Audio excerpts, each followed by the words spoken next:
මගේ පුංචි පොඩිත්තනේ අද අපි කතා කරන්න යන්නේ ගුණාකාර යෙදෙන ගැටලු. මොනවද කියලා බලමු ගුණාකාර. අපි දෙකේ ගුණාකාර, තුනේ ගුණාකාර, හතරේ ගුණාකාර ලියලා බලමු පළවෙනියටම. මගේ පුතාලා පාඩම් කරන්න ඕනේ අනිවාර්යෙන් ගුණාකාර බලන්න නම් චක්‍රය. 2 4 6 8 10 12 14 16 18 20. අපි ලියමු ඊට පස්සේ තුනේ ගුණාකාර 3 6 9 12 15 18 21 24 27. හතරේ ගුණාකාර ලියාගත්තට පස්සේ දෙකේ ගුණාකාර, තුනේ ගුණාකාර, හතරේ ගුණාකාර කියන සංඛ්‍යා ඔක්කොටම පොදු සංඛ්‍යා තියෙනවා. ඒවට තමයි අපි කියන්නේ ගුණාකාර කියලා. එහෙම නැත්නම් අපි කියනවා 2 3 4 යන ඉලක්කම් වල පොදු ගුණාකාර. බලමු අපි තුන් දෙනාටම පොදු මොනවද තියෙන්නේ කියලා. ඔයාලට 12 සංඛ්‍යාව ගත්තම තුන් දෙනාගෙම තියෙනවා. එහෙනම් තව මොනවද? 24. 24. ඔන්න. එතකොට අපිට පුළුවන් 12 24 කියන සංඛ්‍යා දෙකම පොදු ගුණාකාර තමයි 2 3 4 ලෙස ගන්න. මේ විදිහට එන ගැටලු තියෙනවා. උදාහරණයක් හැටියට අපි හිතමු සීනුවක් තියෙනවා. මේ සීනුව නාද වෙනවා. සීනු 3ක් තියෙනවා කියලා හිතමු. 1 2 3. මේ තුන් දෙනා නාද වෙනවා. පළවෙනි සීනුව නාද වෙනවා මිනිත්තු 10කට වරක්. දෙවෙනි සීනුව නාද වෙනවා මිනිත්තු 20කට වරක්. තුන්වෙනි සීනුව නාද වෙනවා මිනිත්තු 30කට වරක්. අපෙන් අහනවා එතකොට මේ සීනු තුනම එකවර නාද වෙන වෙලාව.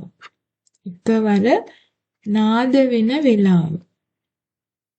මොකද්ද ඔයාලා කරන්න ඕනේ එහෙනම් මේ සීනු තුනේම ගුණාකාර ටික ලියාගන්න. සීනු තුනේ පළවෙනි ගුණාකාර 10. එතකොට ඔයාලට ලියාගන්න වෙනවා 10 20 30 40 ඔය විදිහට ලියන්න යන්න. දෙවෙනි එකනා 20න් 20ට. එතකොට 20 40 60 80 100. තුන්වෙනි එකනා 30න් 30ට. එතකොට 30 ගුණාකාර 30 60 90 100. තුන් දෙනාටම පොදු වෙන පළවෙනි අවස්ථාව 60. මේ 60 අපිට ගන්න පුළුවන් පළවෙනි අවස්ථාව විදියට. ඒ කියන්නේ මිනිත්තු 60කදී පළවෙනි මිනිත්තු 60 ගෙවනකොට තුන් දෙනාම එකවර නාද වෙනවා. ඔන්න සීනු 3 ආපහුම මොකද සීනු 3ක් තියනවා විනාඩි 10න් විනාඩි 20න් විනාඩි 30න් නාද වෙනවා. තුන් දෙනාම එකවර නාද වෙන වෙලාව හොයන්න අපි කරන්නේ මේගොල්ලෝගේ ගුණාකාර ලියලා තුන් දෙනාටම පොදු අවස්ථාව ලකුණු කරගන්න. එහෙනම් මිනිත්තු 60කට වරක්. මිනිත්තු 60ක් කියන්නේ පැය 1යි. එහෙනම් පැය 1කට වරක් මේ තුන් දෙනාම එකවර නාද වෙනවා. ඔන්න ඕක තමයි මේ ගුණාකාර යෙදෙන ගැටලු වල කෙටි ක්‍රමය සහ මේවා විසඳන ඒවා. තව ඔයාලට මේ වගේ ගැටලු ලැබෙන්න පුළුවන්. බල්බ වැලක් තියෙනවා. රතු බල්බ, කහ බල්බ, කොළ බල්බ මේවා එක එක වෙලාවලදී පත්තු වෙනවා. එහෙනම් මේ තුන් දෙනා එකවර පත්තු වෙන වෙලාව මොකද්ද? අපි එහෙම ගැටලුවක් ඊළඟ වීඩියෝ එකේදී කරලා බලමු. එහෙනම් ඔයාලට ජයෙන් ජයම වේවා. මගේ channel එකත් subscribe කරන්න.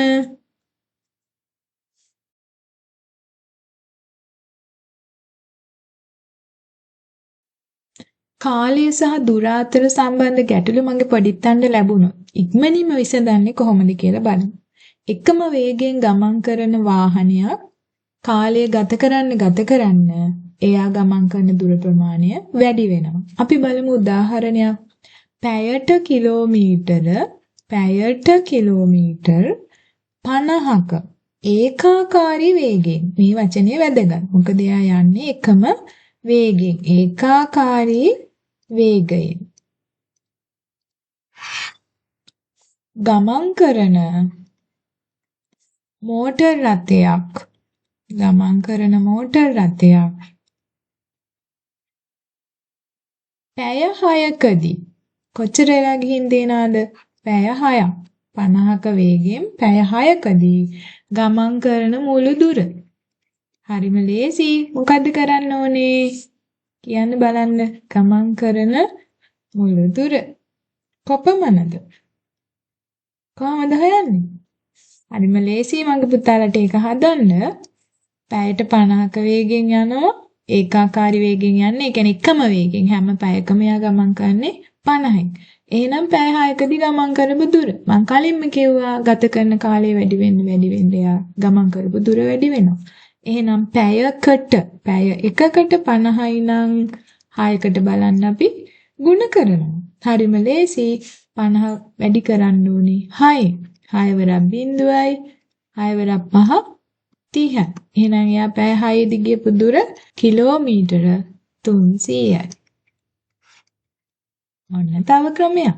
අපි ඊළඟ ක්‍රමේ බලමු. ඊළඟට මේ වගේ ගැටලු ගොඩක් හදලා බලන්න. හරිම ලේසියි.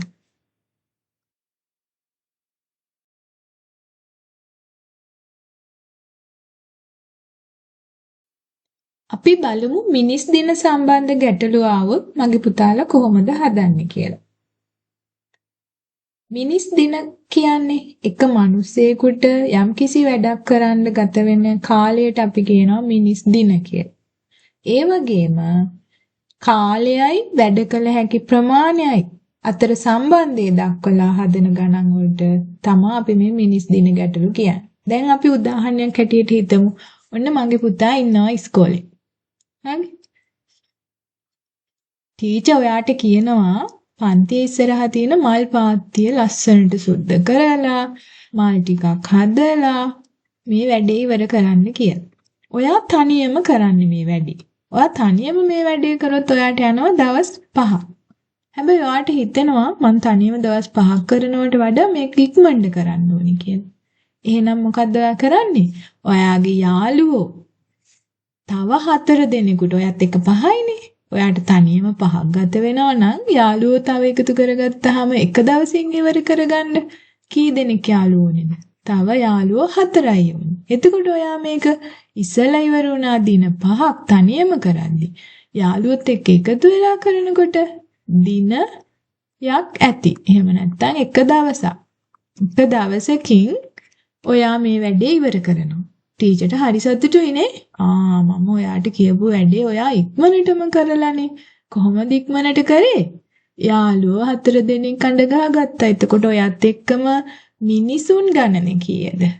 5යි. එහෙනම් එක්කෙනෙකුට ගත වෙනවා දින 5ක්. 5 දෙනෙක් එකතු වුණොත් දවස් 1යි. දින 1යි. මෙන්න මේ වගේ ගැටලු වලට අපි කියනවා මිනිස් දින ගැටලු. මේකට පුංචි සම්බන්ධයකුත් තියෙනවා එහෙනම්. මෙන්න මේකත් මතක තියාගන්න. මිනිසුන් ගණන වැඩි කරනවා අපි දින ගණනෙන්. ඔයාලගේ එකේ විදිහට නම් 5යි. දින ගණන සමානයි මිනිස් දින ගණන. එහෙනම් දින 1යි ගත කරේ මල් පාතිය හදන්න මිනිස් දින ගණන කීයද? 5යි. ඒ කියන්නේ එක්කෙනෙක් වැඩ කරොත් දින 5ක් යනවා. 5 දෙනෙක් එකතු වෙලා වැඩ කරොත් දින 1යි යන්නේ. ඔන්න ඕක තමයි සම්බන්ධය. මේක චුට්ටක් මතක තියාගන්න. කටපාඩම් කරන්න ඕනේ මේ විදියට හදලා අවබෝධ කරගන්න. ඒක තමයි ලේසිම විදිය. එහෙනම් අපි පුංචි උදාහරණයක් හදලා බලමු. ඔන්න වැඩක් තියෙනවා. මේ වැඩේ ඉවර කරන්න මිනිස්සු 4 දෙනෙකුට දින 6ක් ගත වෙනවා. දින 6ක් ගත වෙනවා. එහෙමනම් මේ වැඩේ ඉවර කරන්න තනි එක්කෙනෙකුට, තනි මිනිසෙකුට, තනි මිනිසෙකුට මෙම වැඩේ නිම කරන්න යන දින ගණන. මේක තමයි මගේ උදාහරණය. මම තප්පර 5ක් දෙන්නම්. හදන්න බලන්න. 1 2 3 4 5 හරිම ලේසි නේද? මම මේ උඩ කියපු විදිහට මිනිස්සු ගණන 4යි, දින ගණන 6යි. එහෙනම් 6 වරක් 4 24යි. මිනිස් දින ගණන 24යි. ඒ කියන්නේ තනි එක්කෙනෙක් මේ වැඩේ කරොත් දින 24ක් යනවා. තනි පුද්ගලයෙක්. හැබැයි මිනිස්සු 6 දෙනෙක් එකතු වෙලා කරොත් දවස් 4යි යන්නේ. මිනිස්සු 4 දෙනෙක් එකතු වෙලා කරොත් දවස් 6යි යන්නේ.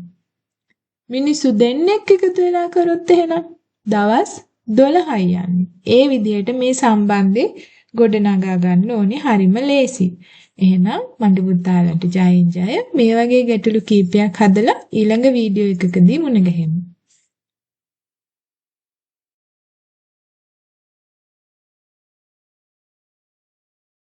මගේ පොඩිත දැකලා ඇති ඔයාලට කොඩි වැල්, බල්බ් වැල් දීලා ඒ වගේ පාට අනුපිළිවෙලකට දීලා මෙන්න මේ අංකයේ සහිත 132 වෙනි කොඩිය, 141 වෙනි බල්බේ මොන පාටද කියලා අහන ගැටලු ඔයාලට මුණ ගැහිලා ඇති. ඒකත් ඉක්මනින්ම හදන ක්‍රමයක් කියලා දෙන්නයි මම යන්නේ. අපි හිතමු ඔයා ගාව තියෙන කොඩි වැලක් මෙන්න මෙහෙම ඉඳලා තියෙනවා. ඒකේ පළවෙනි කොඩිය නිල් පාටයි, දෙවෙනි කොඩිය පහ පාටයි, තුන්වෙනි කොඩිය කොළ පාටයි, හතරවෙනි එක සුදු පාටයි. මේ වගේ කොඩි වැලක් ඔයා ගාව මෙහෙම මාරුවෙන් මාරුවට දැන් කොඩි හතර ආපහු වෙනවා නිල්, කහ, කොළ, සුදු. ওই විදිහට කොඩි වැලක් තියෙනවා. අනුපිළිවෙලට තමයි දැන් මේ කොඩි තියෙන්නේ. අපෙන් අහනවා මේ කොඩි වැලේ 123 වෙනි කොඩිය මොන පාටද කියලා. ඉතින් ඔයා 123ක් කොඩිය අඳිනවද මේක හදන්න? එහෙම වුණොත් ඉතින් පේපර් එකේ මේක විතරයි කරන්න වෙන්නේ නේද? මොකක්ද ඔයාලා භාවිතා කරන ක්‍රමය? අපිට පුළුවන් බලමුද කරන පිළිවෙල? ඉස්සෙල්ලාම ඔයාලා කරන්න ඕනේ මේ පාට ටික පිළිවෙලට ලියා ගන්නවා.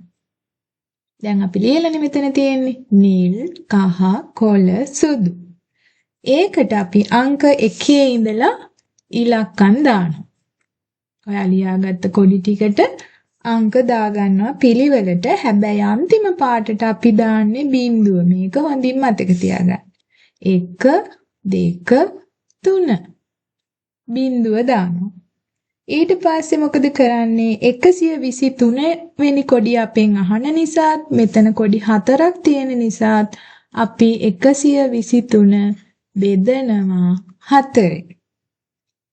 4ෙන් බෙදන්නේ ඇයි? පාට 4ක් මෙතන දීලා තියෙන නිසා. පාට 2ක් තිබ්බොත් 2ෙන් බෙදනවා. 3ක් තිබ්බොත් 3ෙන් බෙදනවා. 4ක් තියෙන නිසා අපි 4ෙන් බෙදනවා. ඊට පස්සේ මේක බෙදුවට පස්සේ ඉතුරු වෙන සංඛ්‍යාවක් තියනවානේ. ඒ සංඛ්‍යාව අනුව තමයි අපි පාට තීරණය කරන්නේ. එහෙනම් අපි 4ෙන් බෙදලා බලමු. 12ට 4 වරක් 3යි. 12ම 3ක් ඉතුරු වෙනවා. මේක තමයි ඉතුරු වෙන සංඛ්‍යාව. 4 වරක් 30 120යි. ඔයාට 3ක් ඉතුරු වෙනවා. 3 අදාළ වෙන්නේ මොන පාටටද? මෙන්න මේකට. ආපහු මං කිව්වොත් 123 දීර්ඝ බෙදීම කරනවා 4ෙන්. 4 වරක් 30යි එන්නේ. 4 වරක් 30 කියන්නේ 120යි. එහෙනම් ඔයාට ඉතුරු වෙනවා තව 3ක්. මෙතන 2 ඉතුරු වුණා නම් කහ පාට. 1 ඉතුරු වුණා නම් නිල් පාට. හරියටම බෙදිලා ඉතුරු නැති වුණා නම් බිංදුව ආවනම් සුදු පාට. ඔන්න ඔහොමයි ඔයාලා කොඩියේ අනුපිළිවෙල පාට දීලා තිබුණාම කොළ පාටයි. එහෙනම් මගේ පුතාලට පුළුවන් හොයන්න 155 වෙනි කොඩිය මොකද්ද? 171 වෙනි කොඩිය මොකද්ද? එහෙනම් මේක හොයලා ඔයාලගේ උත්තරේ කමෙන්ට් කරන්න. ඔයාලට ජයග්‍රාහී දවසක්.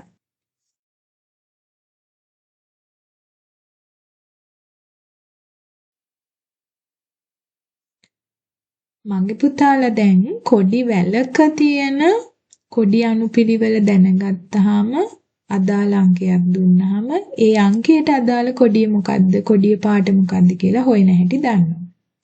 අපි මේකෙන් කරන්න යන්නේ රටාවක පිහිටි කොඩි ගණන සෙවීම. එතකොට ඕනම දෙයක් රටාවකට තියෙනවා නම් ඒකේ ගණන සොයන්න පුළුවන්. කොඩි වෙන්න පුළුවන්, බල්බ් වැලක් වෙන්න පුළුවන්, මොකක් හරි සමාන රටාවක් තියෙන ඕනෑම අවස්ථාවක මේ ක්‍රමය පාවිච්චි කරන්න පුළුවන්. ඔයා ගාව තියෙනවා කොඩි වැලක් මෙන්න මෙහෙම. ඒකේ තියෙන කොඩි රතු, තැඹිලි, කොළ අනුපිළිවෙලට තමයි කොඩි එල්ලලා තියෙන්නේ. එහෙමනම් මේකේ තියෙනවලු කොඩි ඔක්කොම මෙහෙම එල්ලපු කොඩි ඔක්කොම තියෙනවා 128ක්. අපෙන් අහන්නේ මොකද්ද? මේ කොඩි වැලේ රතු පාට කොඩි කීයක් තියනවද? තැඹිලි පාට කොඩි කීයක් තියනවද? කොළ පාට කොඩි කීයක් තියනවද කියලා. හැබැයි වාගෙන ඇහුවොත් 128 වෙනි කොඩිය මොකද්ද කියලා මම කලින් ක්‍රමයේ කියලා දුන්නා. මේවට අංක දාලා 3ෙන් බෙදලා ඉතුරු වෙන ගානට අදාළව ඒ අදාළ පාට හොයනවා. හැබැයි මේක කියන්නේ කොඩි ගණන සොයන්න එක. රටාවකට පිහිටා තියෙන කොඩි වැලක හරි බල්බ් වැලක හරි කොඩි ගණන එහෙම නැත්නම් බල්බ් ගණන සොයන එක. ඒකටත් පුංචි ක්‍රමයක් තියෙනවා ඉක්මනින්ම හොයාගන්න. එහෙනම් ඉස්සෙල්ලාම අපි දන්නවා මේකේ තියෙනවා පාට 3ක්. පාට 3ක් තියෙනවා. ඒ නිසා අපි මේ මුළු කොඩි ගණන 3ෙන් බෙදනවා. 3ෙන් බෙදුවාම අපිට උත්තරේ 3 4යි 12යි 8 ගේනවා මෙතන ඉතිරි නෑ 8ට 3 2යි 6යි ඉතිරි 2යි. එහෙනම් 128 3ෙන් බෙදුවාම 42යි ඉතිරි 2ක් එනවා. ඊට පස්සේ අපි කරන්නේ අපේ රතු තැඹිලි කොළ කියන කොඩි ටිකට 42 ගානේ දානවා. ඇයි ඒ සමානව 42 ගානේ කොඩි තියෙනවා.